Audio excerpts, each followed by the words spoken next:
हम लोग देख लेंगे प्रथम गोलमेज सम्मेलन, है ना।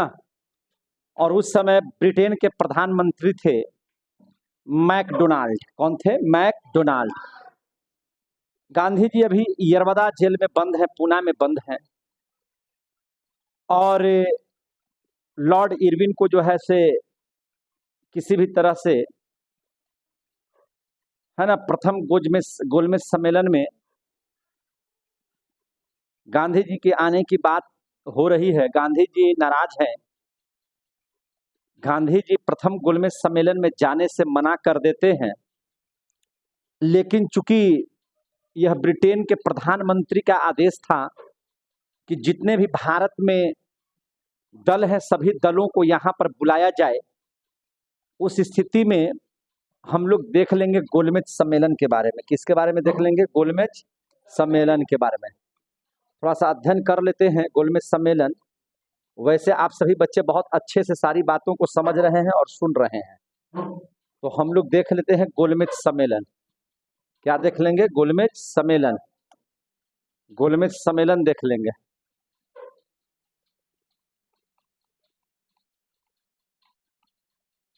गोलमेज सम्मेलन,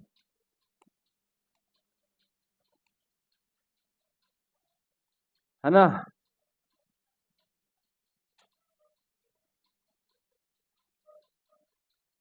उस समय ब्रिटिश पीएम कौन है? पीएम कौन है? मैकडोनाल्ड।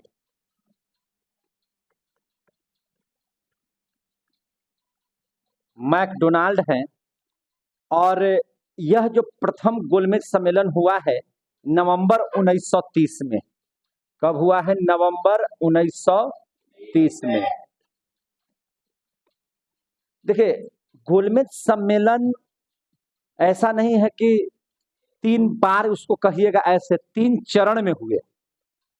प्रथम, द्वितीय और तृतीय चरण है, लेकिन ऐसे गोलमेज सम्मेलन आप उसको कहिए कि एक ही बार हुआ है। एक ही बार के 3 पार्ट हुए, है कि नहीं? 3 भाग में उसको भले आप पढ़ रहे हैं। इसमें 89 प्रतिनिधि भाग लिए थे। कितना प्रतिनिधि भाग लिए थे? 89 प्रतिनिधि भाग लिए थे इस सम्मेलन में।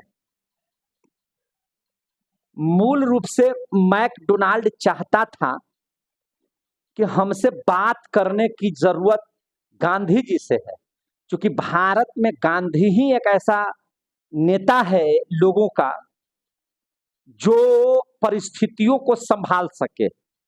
बाकी वहां पर कोई नेता नहीं है, लेकिन अगर यह बात बोल करके हम सबको बुलाएंगे तो कोई आएगा नहीं। ऐसी स्थिति में जितने भी दल वहां पर कार्य कर रहे हैं सभी को बुलाया जाए, समझे कि नहीं? और उस स्थिति में आप देखेंगे कि अगर इस 89 प्रतिनिधि में क्या कांग्रेस की तरफ से कोई गया था, तो प्रथम गोलमेज सम्मेलन में कांग्रेस की तरफ से एक भी आदमी वहां सम्मिलित नहीं था। एक क्वेश्चन आता है कि ईसाई धर्म का प्रतिनिधित्व कौन कर रहे थे? ईसाई धर्म के तरफ से कौन गए थे इस सम्मेलन में?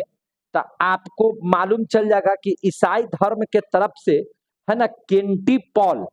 कौन गए थे? केंटी पॉल। ये आता है क्वेश्चन, इसको याद रखिएगा। केंटी पॉल ने वहां पे नेतृत्व किया था। हिंदू महासभा की ओर से, है ना, हिंदू सभा की ओर से जो प्रतिनिधित्व कर रहे थे भारत का, उस व्यक्ति का नाम था जयकर। क्या नाम था? जयकर। तो हिंदू सभा से नेतृत्व कौन किया? हिंदू सभा से नेतृत्व कर रहे थे जयकर। ये सब नाम कुछ याद आपको रखना पड़ेगा, जो भारत से गए थे, है ना, लंदन गोलमेज सम्मेलन में सम्मिलित होने के लिए मैकडोनाल्ड के आदेशानुसार। ठीक है। और उसके बाद आपको पता होना चाहिए, उदारवादी नेता जिनको कहा जाता था उदारवादी नेता, उसके तरफ से आपको, है ना, कौन गए थे? तो तेज बहादुर। कौन गए थे? तेज बहादुर। ये सब जो नाम है, जो प्रमुख नाम है, हम आपको बताने की कोशिश कर रहे हैं। इसके बाद सिख के तरफ से, सिख धर्म से, है ना, जो गए थे वो थे सरदार उज्जवल सिंह। क्या नाम था उनका? वो सरदार उज्जवल सिंह। सिख संप्रदाय का सिख संप्रदाय के तरफ से अध्यक्षता कहिए या उनके तरफ से मैंने भेजे गए लोगों में नाम इनका था, जिनका नाम था सरदार उज्जवल सिंह, जो गोलमेज सम्मेलन में गए थे लंदन 1930 में। कब? 1930 में, नवंबर 1930 में। दलित वर्ग से नेतृत्व कर रहे थे, दलित वर्ग से नेतृत्व कर रहे थे भीमराव अंबेडकर। दलित वर्ग का नेतृत्व कौन कर रहे थे? भीमराव अंबेडकर। भीमराव अंबेडकर, ध्यान से समझिएगा, भीमराव अंबेडकर। गांधी जी वहां पहुंचे? नहीं पहुंचे। गांधी जी वहां पे पहुंचबे नहीं किए। गांधी जी नहीं पहुंचे। काहे नहीं पहुंचे? चूंकि गांधी जी नहीं पहुंचे उस सम्मेलन में, क्योंकि गांधी जी उन लोगों से नाराज चल रहे थे, है ना। और इस बात को देखते हुए कि भारतीयों के साथ जिस तरह से अंग्रेजों ने अन्याय किया है, हम इनके गोलमेज सम्मेलन में नहीं जाएंगे।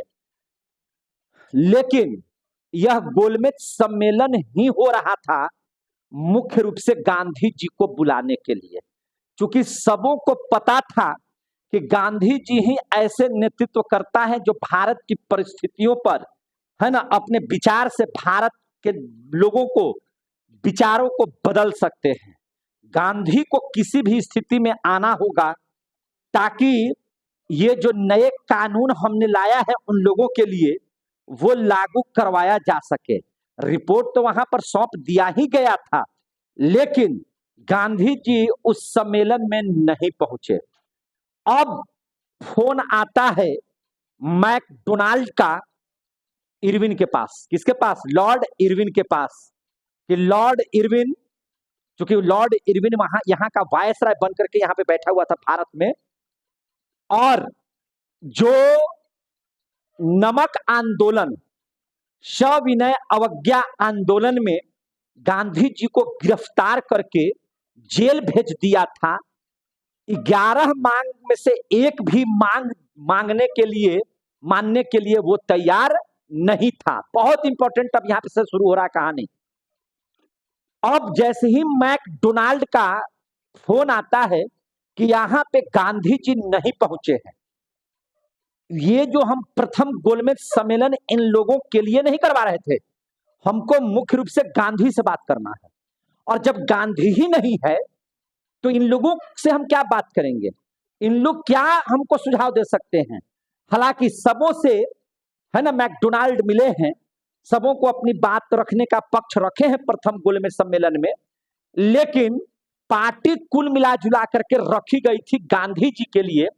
ठीक उसी प्रकार से कि जैसे मान के चलिए कि कोई फंक्शन हो रहा है, शादी का मौसम है, शादी के मौसम में सारे बाराती पहुंचे हुए हैं, खाना पीना बना हुआ है ना, पूरा टेंट समियाना, नाच बाजा, ढोल नगाड़े, डीजे साउंड आ चुका है, सब कुछ आ चुका है, लेकिन उस बारात में दुल्हा ही नहीं आए तो क्या वह बारात बारात रह जाएगा? बस वही बात हो गई थी।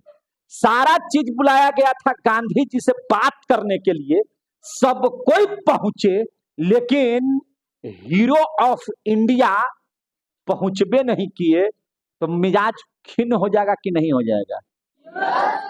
इसीलिए कहा जाता है कि प्रथम गोलमेज सम्मेलन जो है फेल मान लिया गया। क्या मान लिया गया? फेल।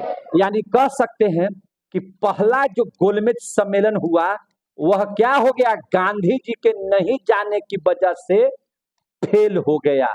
यानी कि मैकडोनाल्ड नाराज हो गया, फोन मिलाया, लॉर्ड इरविन को कहा कि हम अगला जो है से गोलमेज सम्मेलन कर रहे हैं, जो परिस्थिति हो गांधी को भेजो।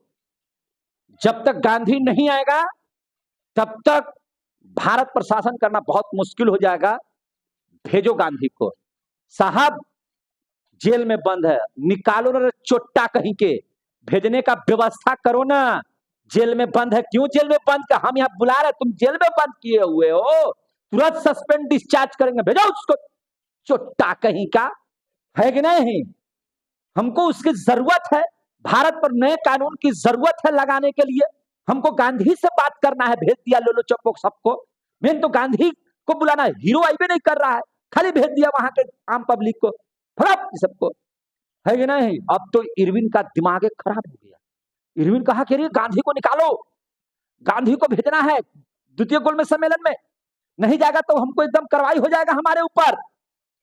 जो लॉर्ड इरविन गांधी की एक बात नहीं सुना था, अब वो जा रहा है गांधी के पास।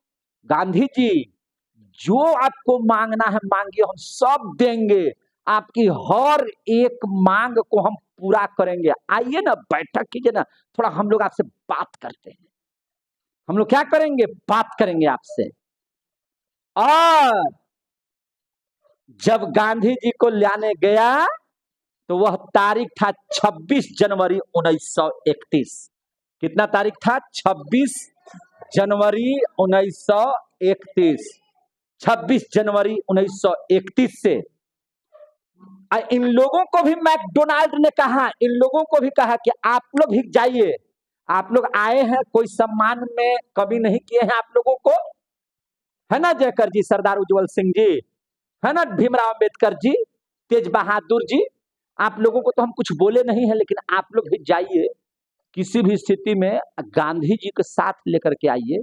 सिर्फ आपके आने से भारत का कुछ नहीं हो सकता है, गांधी को आना होगा, है ना, मेन गांधी जी को आना होगा।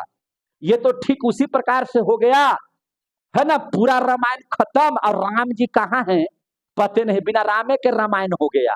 तो ऐसा नहीं चलेगा, गांधी को आना पड़ेगा, गांधी राम है, राम को लाना होगा।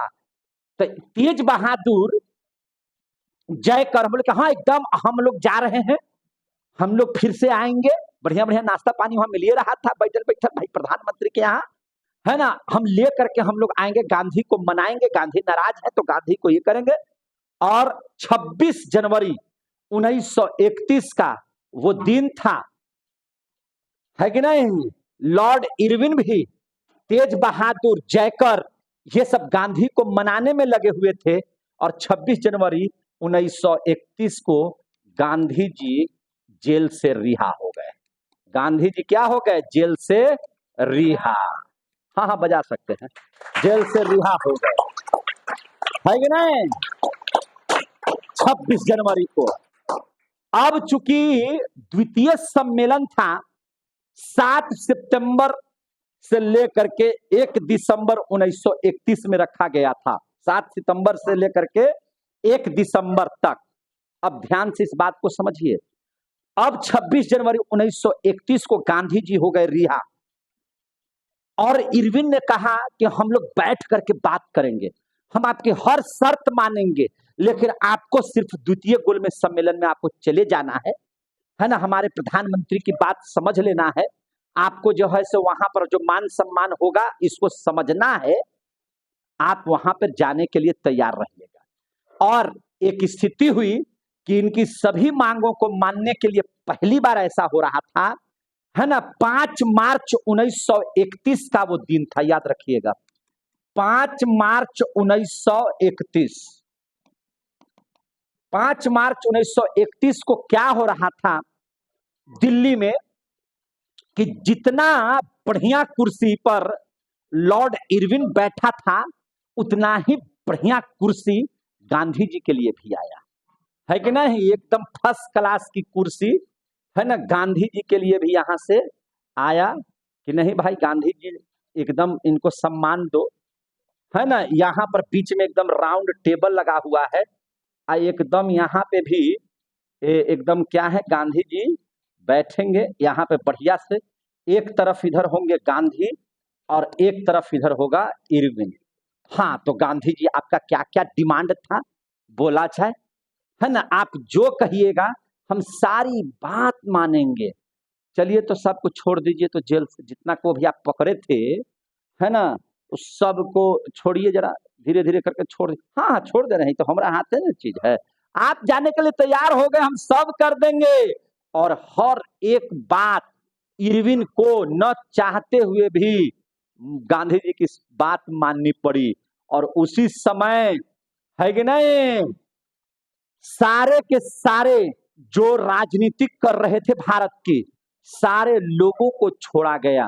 अब यहां पर एक बात आती है, यहां पर ये समझौता दिल्ली में हो रहा था, तो इसलिए इसको हम लोग दिल्ली समझौता भी कहते हैं, है ना। दिल्ली समझौता के भी नाम से जानते हैं इस बैठक को, या इसी को कहते हैं गांधी इरविन समझौता, है ना। क्या कहते हैं इसको, गांधी इरविन समझौता के भी नाम से जानते हैं, जो 5 मार्च 1931 में दिल्ली में हो रहा था।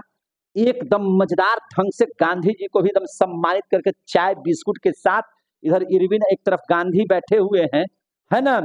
एकदम सरोजिनी नायडू ने कहा कि आज जो है से 2 महात्माओं का आज बैठक हो रहा है, 2 महात्मा एकदम आपस में मिल रहे हैं, आज जो है से सारी मांगे की जाएंगी, सारी मांगे जो है से मजबूरी में सबको देना पड़ेगा इरविन को, है कि नहीं। चूंकि एकदम इनके बाप का फोन आ गया है एकदम दिल्ली से कि गांधी को भेजने के लिए तुम जो चाहो सब करो, लेकिन गांधी को हर हालत में एकदम यहाँ लंदन भेजो, है ना। और गांधी जी तब जाएंगे जब हम इनकी सब बात को मानेंगे, है ना। तो आज 2 महान आत्माओं का मिलन हो रहा है ना, एकदम दिल्ली समझौता हो रहा है ना। इसीलिए इसको दिल्ली समझौता के भी नाम से जानते हैं। अगर क्वेश्चन आ जाएगा कि दिल्ली समझौता का कब हुआ था, तो 5 मार्च 1931 को किनके बीच में हुआ था, तो गांधी जी और इरविन के बीच में हुआ था, लॉर्ड इरविन के बीच में हुआ था, है ना। और यहां पर थोड़ा सी बात आपको जानकारी ले लेनी चाहिए। देखिए, गांधी जी के जो विरोध में रहे इतिहासकार, चूंकि याद कीजिए 5 मार्च 1931 भगत सिंह जेल में बंद है, 23 मार्च 1931 को उनको फांसी की सजा होने वाली है कि नहीं। 24 मार्च को, एक दिन पहले ही ना उनको फांसी की सजा पर दे दी गई है।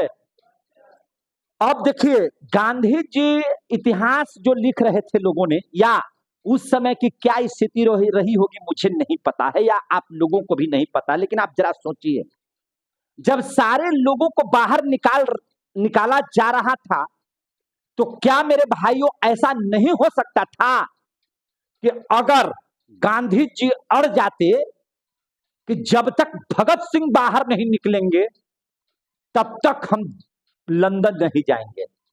अगर यह डिमांड कर देते तो क्या भगत सिंह निकलते कि नहीं निकलते। लेकिन भगत सिंह को शायद इनको लगा होगा कि अगर भगत सिंह बाहर निकल जाएगा तो हमारे तरफ से ज्यादा लोग भगत सिंह के तरफ चले जाएंगे। यह बात शायद गांधी जी के अंदर में चल रही होगी, जिसकी वजह से सारे लोगों को तो गांधी जी ने छुड़वा लिया, लेकिन भगत सिंह की यहां पर चर्चा नहीं किया। यह था सोच किनका, गांधी जी के वैसे लोगों का जो विरोधी थे, लेकिन जो गांधी जी के पक्ष में थे इतिहासकार, उन्होंने कहा कि सारी बातें इरविन ने मानी थी, लेकिन इरविन इस बात पर अडिग हो गया था, इस बात पर अड़ गया था कि राजनीतिक गतिविधि से, राजनीतिक हिंसा में जो पकड़े गए हैं उनको तो हम छोड़ देंगे, लेकिन जो अपराधी हैं, जो आतंकवादी वाले एक्ट में पकड़े गए हैं, उनको छोड़ना मेरे बस की बात नहीं है।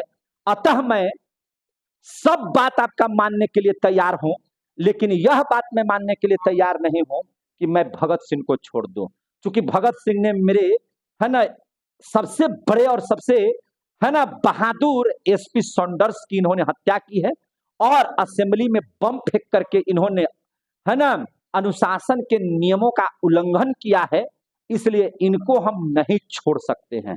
क्योंकि समझौता इन लोगों के बीच में हो रही है, सच्चाई क्या है ये तो हम लोगों को जानकारी है नहीं। इतिहास के जो लिखने वाले लोग हैं, गांधी जी के जो विरोधी लोग हैं, उनका कहना था कि अगर गांधी जी अड़ गए होते आज तो भगत सिंह बाहर होते, लेकिन गांधी जी का पक्षधर जो इतिहास है, उनका कहना है कि इरविन ने सिर्फ इतना ही कहा कि कि हम आपकी सब बात मानेंगे, लेकिन भगत सिंह को छोड़ने की बात होगी, इस बात को हम मानने के लिए तैयार नहीं है कि नहीं। अब कुछ भी हो सकता है, लेकिन हमें जहां तक ऐसा एहसास होता है कि अगर गांधी जी अड़ गए होते कि नहीं भगत सिंह को आपको निकालना ही होगा, तो इरविन की इतनी ताकत नहीं थी कि वो नहीं निकाल पाता, है कि नहीं। यहाँ गांधी जी ने हो सकता है कि अपनी ख्याति को धूमिल होने की वजह से शायद भगत सिंह को इन्होंने नहीं छुड़वाया, है ना। ये गांधी की सबसे बड़ी ऐतिहासिक भूल कही जा सकती है कि अगर ये चाहते तो भगत सिंह भी छूट सकते थे। और यहाँ शायद मैं अपना ये थ्योरी दे रहा हूं, इसमें कि कहीं हमने बात को नहीं किया है। हमको लगता है कि गांधी को भगत सिंह को भी इस समय छुड़वा लेना चाहिए था, क्योंकि इरविन को एकदम जो कहता इरविन को ना, गांधी जी जो कहते इरविन वही मानता भी। लेकिन यहाँ पर गांधी जी ने भगत सिंह पर चर्चा ही नहीं किया, समझे कि नहीं। और यह गांधी जी की ऐतिहासिक भूल है। हिस्ट्री में थोड़ा सा यहाँ पर गांधी जी चूके हैं। और वस्तुतः स्थिति ये हुई है कि आपको 23 मार्च को भगत सिंह की फांसी की सजा हो गई है। हमारे ऐसे बहादुर भगत सिंह को फांसी की सजा पर लटका दिया गया है, जिन्होंने, है ना, बहुत कम उम्र में बहुत सारा आंदोलनों में, है ना, भारत को गरम दल के नेताओं में बहुत बढ़िया स्थान कहा जा सकता है कि मिला है। और वो, है ना, शहीद हो चुके हैं अपने भारत माता के लिए। यहाँ पे थोड़ी सी चूक हुई गांधी जी से।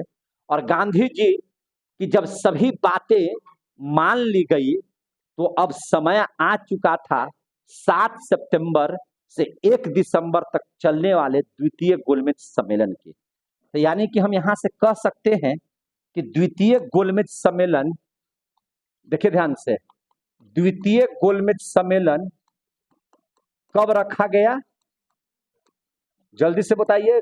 द्वितीय गोलमेज सम्मेलन कब रखा गया? तो 7 सितंबर से 1 दिसंबर तक, 1 दिसंबर तक, है ना। और पहली बार द्वितीय गोलमेज सम्मेलन में महिलाओं के तरफ से प्रतिनिधित्व करने के लिए पहुंची थी वहां पे एनी बेसेंट। कौन पहुंची है वहां पे? Annie Besant. ये महिलाओं के तरफ से प्रतिनिधित्व कर रही है। कांग्रेस के कार्यकारिणी समिति के सदस्य के तौर पर वहां पे पहुंची है सरोजिनी नायडू, है ना, इंग्लैंड, सरोजिनी नायडू। और देश का जो हीरो है कांग्रेस के तरफ से वहां पर पहुंचे हैं, है ना, क्योंकि उस समय हवाई जहाज नहीं था, पानी वाला जहाज से जाना था। और उस जहाज का नाम था SS राजपुताना। जहाज से गांधी जी लंदन गए हैं, समझे कि नहीं। तो महात्मा गांधी पहुंचे हैं कांग्रेस की तरफ से। महात्मा गांधी किसके तरफ से पहुंचे हैं? कांग्रेस की तरफ से। किस जहाज से पहुंचे हैं, ये भी क्वेश्चन आ जाता है। SS राजपुताना जहाज से, है ना। SS राजपुताना जहाज से गांधी जी लंदन पहुंच गए हैं। और गांधी जी लंदन के किस हॉल में ठहरे हुए हैं? तो किंगसले हॉल में। किस हॉल में ठहरे हुए हैं? किंगसले हॉल में। किंगसले हॉल में पहुंचे हुए हैं, समझे कि नहीं। किंगसले हॉल में वहां पर क्या है, मैंने है ना, ठहरे हुए हैं, जहां एक धोती में पूरे शरीर को, है ना, वहां पर ढके हुए हैं। और वहीं पर चर्चिल जो है इनको कहता है ना, कि एकदम नंगा फकीर है, चल दिए एकदम एक के धोती में। अरे भैया, ब्रिटेन आए हैं, लंदन आए हुए हैं, और लंदन में जो है साहब इस ढंग से आए हैं, है ना। बहुते बातें हो रही थी, गांधी जी टहल रहे थे, रोज बातें हो रही थी, क्योंकि यहाँ से सितंबर से दिसंबर तक वहां सम्मेलन हो रहा था। सबके लिए एकदम खाने पीने की, और बाकी सभी लोग पहुंचे हुए थे, खाने पीने की भी बहुत ज्यादा व्यवस्था किए गए थे। लोग एकदम सुबह सुबह उठे, लंदन में, भैया लंदन है ना, वहां तो एकदम चाय बिस्कुट एकदम सब आ ही रहा है, भोजन आ रहा है, दम भर इन लोग खा के एकदम ये रहे हैं। और इधर जो है से गांधी जी जो है चिंतन में है, और वहां पर एक बात का विवाद हो जाता है। वहां पर एक बात का क्या हो जाता है, विवाद। मैकडोनाल्ड ने क्या किया कि, जैसे देखिए, आपको एक बात यहां पर इस बात को समझ लीजिए, मार्ले मिंटो सुधार अधिनियम जो 1909 में आया था, ये मिंटो उस समय 1909 में क्या था, भारत का वायसराय था। याद रखिएगा, मिंटो जो था, मिंटो, वह मिंटो क्या था, वायसराय था। वायसराय कहाँ का, भारत का, मिंटो। अब मार्ले जो था वह भारत का सचिव था, जिसने एक नियम कानून लाया था, भारत का सचिव था, है ना, जिसने नियम लाया था यहाँ पे क्या करने के लिए, कानून चलाने के लिए।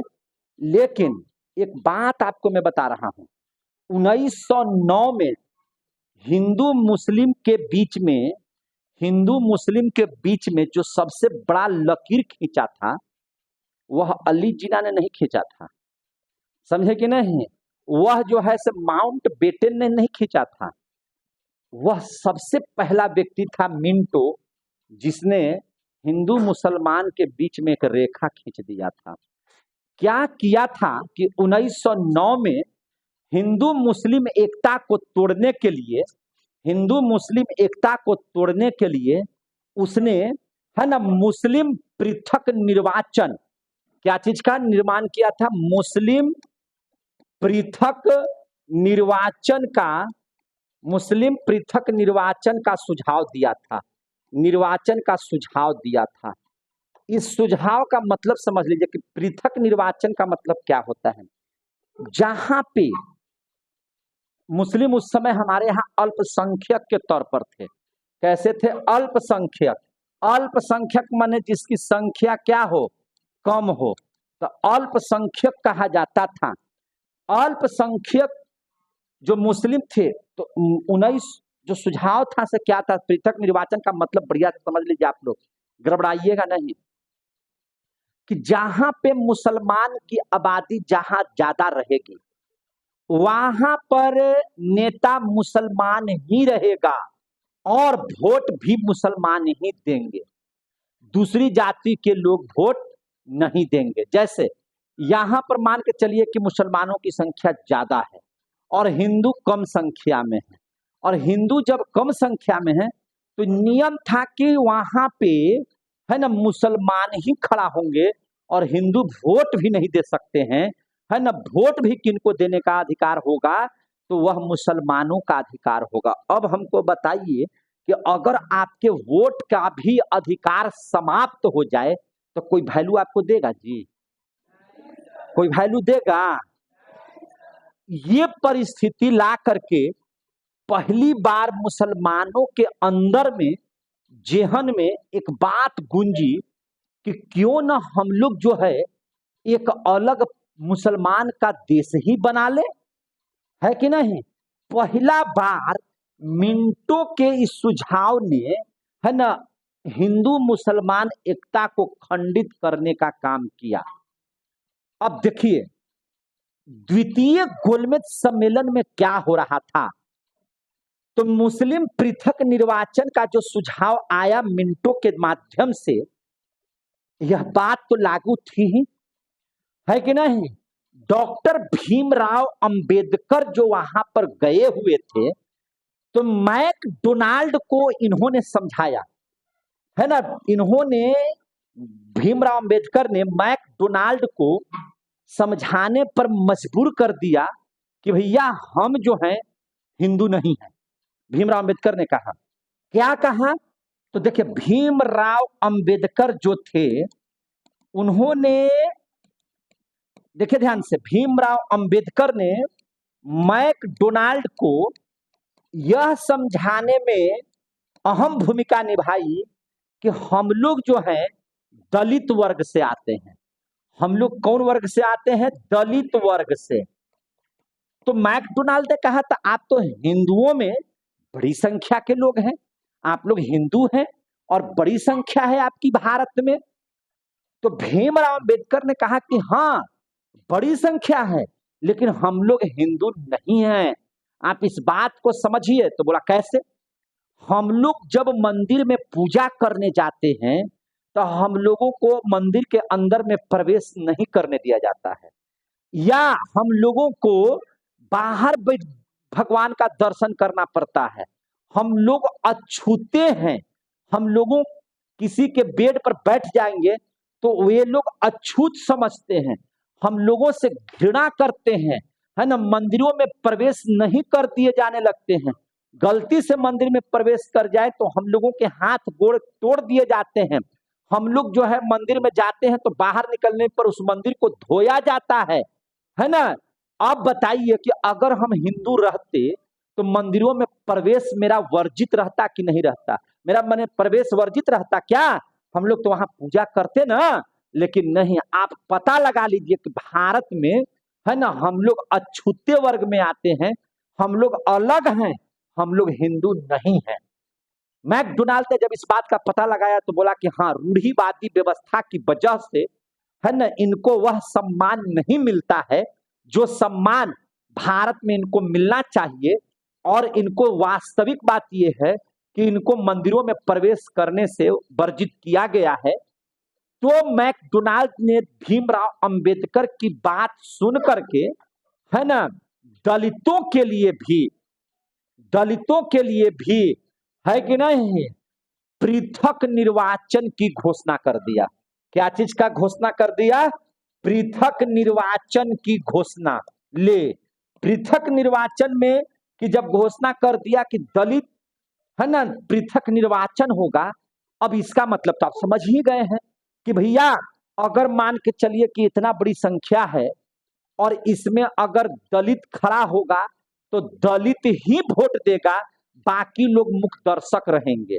ऐसी स्थिति में अन्य लोग जो है ना, उनकी सम्मान और इज्जत ही वहां पर नहीं रहेगा। इस बात से नाराज हो गए कौन? गांधी जी। और कहा कि यह तो सांप्रदायिक प्रतिनिधित्व पर खतरा है, यह तो सांप्रदायिक घटना है। यहां तो ऐसे होगा कि मुसलमान अलग वोट देंगे, उनका चुनाव सिर्फ मुसलमान ही लड़ेगा, मुसलमाने वोट देगा, है कि नहीं।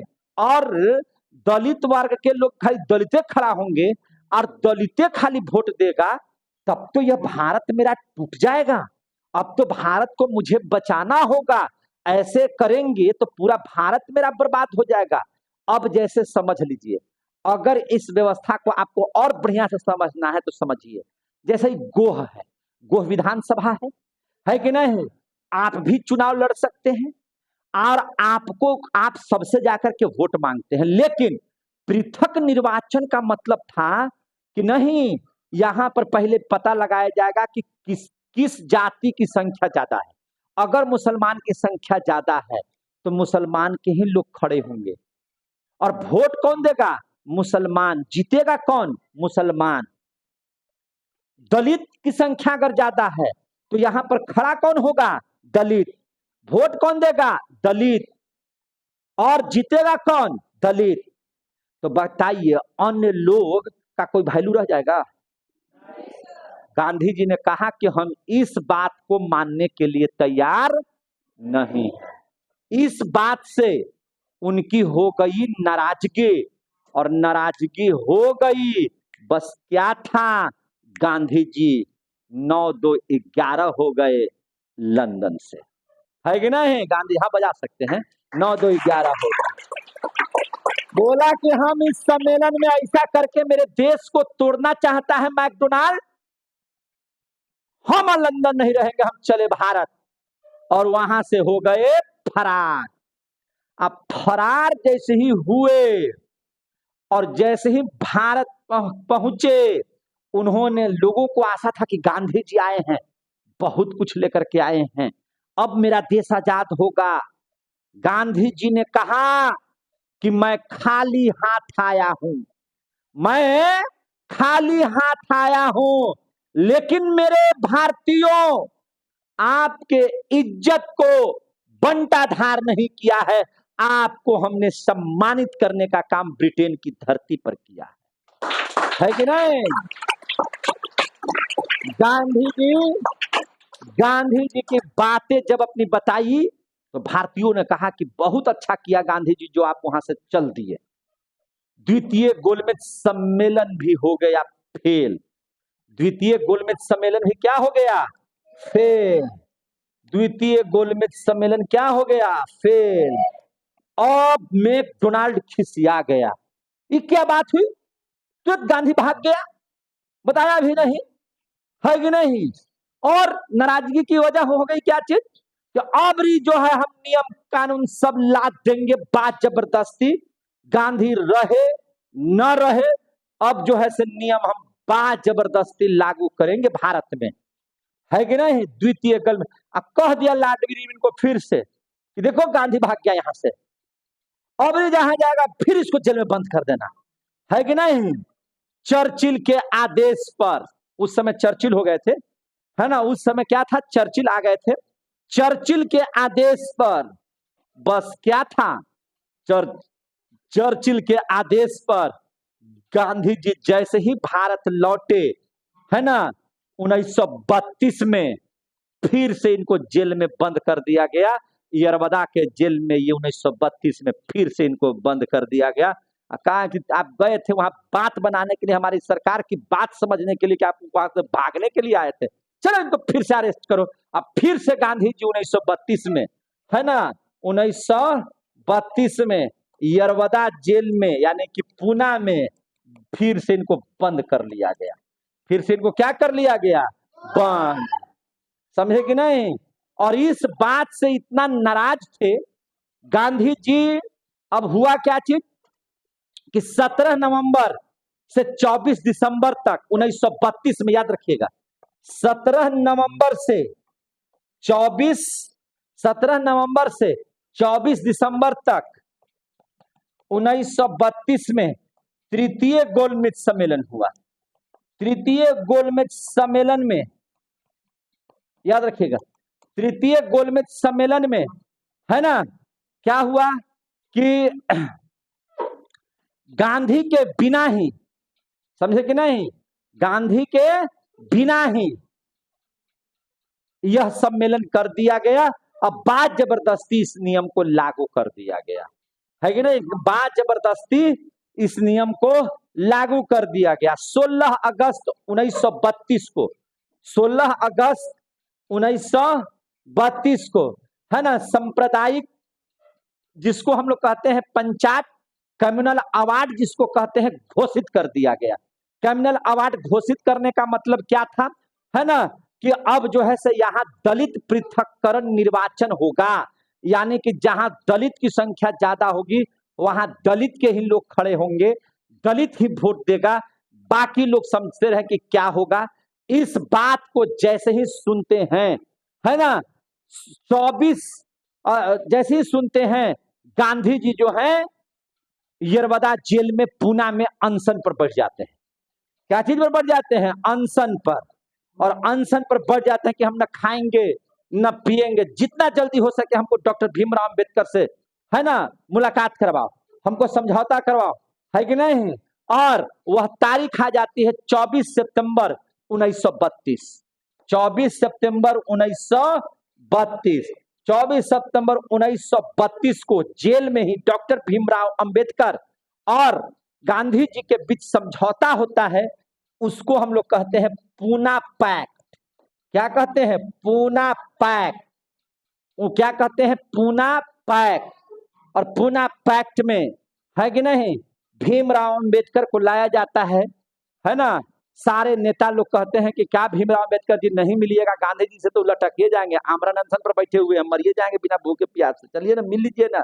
अरे गांधी को नहीं बचाइएगा, महाराज कलंक आप ही पर लग जाएगा कि भीमराव अंबेडकर के चलते गांधी जी मर गए, है कि नहीं? चलिए चलिए चलिए, आप भेंट कीजिए महाराज, चल करके जेल में, चलिए भेंट करते हैं।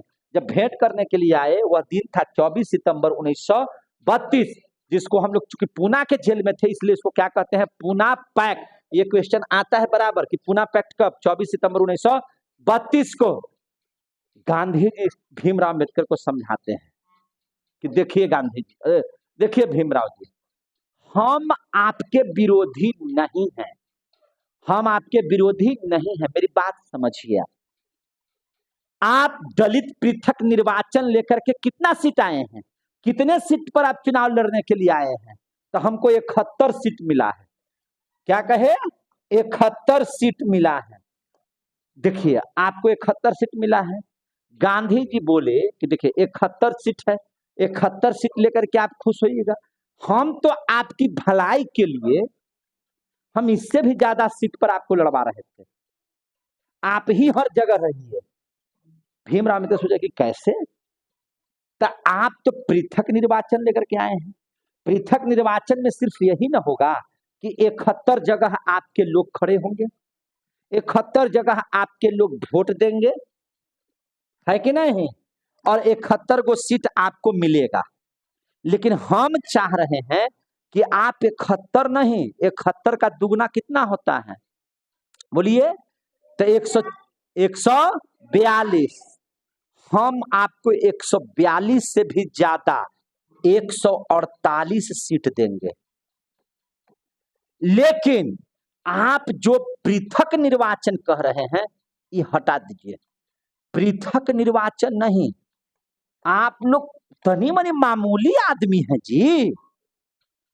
आप अपने आप को दलित कहते हैं, दलित नहीं है आप लोग। आप तो सीधे सीधे विष्णु भगवान के एकदम जने हुए हैं। आप हरिजन हैं और हरिजन का सम्मान हम करना जानते हैं। कैसे? आप 71 सीट अपने लिए लेकर के आए हैं, नहीं, 148 सीट हम आपको देंगे, लेकिन पृथक निर्वाचन से नहीं देंगे। आपको शब्द बदलने पड़ेंगे। 148 जो सीट है यह आरक्षण आपको हम दे रहे हैं। लेकिन इसमें क्या है, पृथक निर्वाचन और आरक्षण में? पृथक निर्वाचन में क्या था कि दलित खड़ा होगा, वोट देगा दलित, जीतेगा दलित। मेरी बात सुनिए, ध्यान लगाइए, आपको हम कितना एकदम मलाई दे रहे हैं। गांधी जी कह रहे हैं पुना पैक्ट में कि हम आपको मलाई खिला रहे हैं, खाइए ना। 148 सीट, तो एक कहां है आपके खतरे के ऊपर जीत रहा था? 148 आदमी आपका जीत करके आएगा। लेकिन वोट सब कोई देगा। तो वोट अगर सब कोई देगा तो क्या हर्जा है, आप हमको बताइए। कोई हर्जा है? जीतेगा आप ही के ना, खड़ा तो होगा दलित लोग ना जी, खड़ा होगा हरिजन ना, वोटवा देवे ना दीजिए सबके, जीतेगा तो आप ही का ना आदमी। भीमराव अम्बेडकर सोचे 148 गो 71 को वहां मिला था आदमिया, तो कोई जीते हमरे न रहेगा, वोटवे न देना है। गांधी जी डन, गांधी जी डन, हम आपकी बात मानते हैं। और इस तरह से पृथक निर्वाचन गांधी जी ने वहां पे समाप्त कर दिया और वैल्यू बढ़ा दिया सभी लोगों को। जो लोग कुछ नहीं करना जानते थे अब वोट देने के अधिकारी हो चुके थे, और वोट देने का अधिकार जब प्राप्त हो गया तो अब जो लोग खड़ा था, जो पहले अन्य लोगों के पास नहीं पहुंचता था, अब खड़ा हुआ व्यक्ति वोटवा हमरे दीजिएगा कहने तो आएगा कि नहीं आएगा? गांधी जी अपना पैक्ट कर में समझौता कर दिए भीमराव अम्बेडकर, समझे कि नहीं? और पूना पैक्ट में समझौता जो है करके भारत की इज्जत को बचाने का काम गांधी जी ने। आगे चले जाइए ना, आप देखें ना, अंबा देखें ना, अंबा जो है हरिजन सीट है। कैसा सीट है? हरिजन सीट। वहां विधायक जब भी बनेगा तो हरिजन बनेगा। अब देखिए, जब हरिजन बनेगा वहां पर दूसरी जाति के लोग बन ही नहीं सकते हैं, क्योंकि वह नियम में है। औरंगाबाद जिला में जो आपका जो है उधर अंबा सीट वगैरह जो है, देव अंबा जिसको हम लोग कहते हैं, वो क्या है? फिक्स सीट है। जब भी खड़ा होंगे तो कौन खड़ा होंगे? हरिजन। लेकिन वह हरिजन जो है वोट मांगने के लिए सब जगह जाते हैं ना, राजपूत के पास भी जाएंगे, यादव जी के भी पास जाएंगे, कोयरी कुर्मी के भी पास जाएंगे, जीतेगा भले वही, लेकिन वोटवा मांगने तो जाएगा कि नहीं जाएगा? तो ताकत आपकी बढ़ी कि नहीं बढ़ी? लेकिन पहला था कि नहीं, पृथक निर्वाचन में था कि वोटो नहीं मांगने जाना है, तब तो बेचारा लोग उल्लू बनकर रह जाता सब दिन। यादव जी मुँहे देखते रह जाते, राजपूत मुँहे देखते रह जाता है कि नहीं, कोयरी कुर्मी कुशवाहा मुँहे देखते रहता, वोट वही खड़ा होता वही देता, तो आपका कोई वैल्यू रहता। लेकिन गांधी जी ने कहा कि नहीं, वोटवा जब हमको देने का अधिकार रहेगा तो तोरा भी जो आएगा कि नहीं आएगा, आपका कमुआ डरे करेगा कि नहीं करेगा। और गांधी जी 148 सीट दे करके पृथक निर्वाचन को समाप्त कर दिया और आरक्षण को क्या कर दिया, लागू कर दिया, और इस तरह से पुनः पैक्ट समाप्त हुआ।